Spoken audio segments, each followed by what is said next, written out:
Match যখন টাইব্রেকারে তখন ইজিপ্টের ফুটবলাররা গোল হয়ে রিয়াল মাদ্রিদের খেলা দেখতে শুরু করলেন। কিলিয়ান এমবাপ্পে লেভান্তের বিপক্ষে সেই ম্যাচে পেনাল্টি থেকে একটা গোল করেছিলেন, আর গোলপোস্টের নিচে ছিলেন অস্ট্রেলিয়ার গোলরক্ষক ম্যাথু রায়ান। সেই টোটকা ভালোভাবেই কাজে দিল ইজিপ্টের জন্য। আফ্রিকার দেশটির ফুটবলারদের নেয়া একটি শটও ঠেকাতে পারলেন না রায়ান, অথচ পেনাল্টি ঠেকানোর জন্যই তাকে বদলি হিসেবে মাঠে নামান অস্ট্রেলিয়ান কোচ।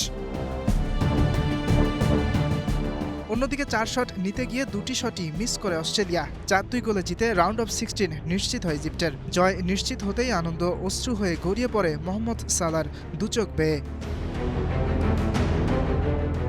7 বারের আফ্রিকান চ্যাম্পিয়নরা খেলতে এসেছে তাদের চতুর্থ বিশ্বকাপ। এবারের আসরের আগে বিশ্বকাপের মূল পর্বে একটি ম্যাচেও জয়ের স্বাদ পায়নি তারা, কিন্তু এবার নকআউটেই পেল জয়ের স্বাদ।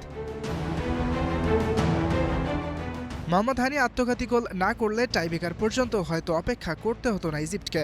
মাত্র 13 মিনিটেই ইমান আশুরের গোলে এগিয়ে যায় মিশর। 55 মিনিটে মোহাম্মদ হানি আত্মঘাতী গোলে অস্ট্রেলিয়াকে সমতায় ফেরান। এরপর নির্ধারিত সময় শেষে ম্যাচ গড়ায় টাইব্রেকারে। ইয়াসির আরাফাত সবুজ, স্টার প্লে।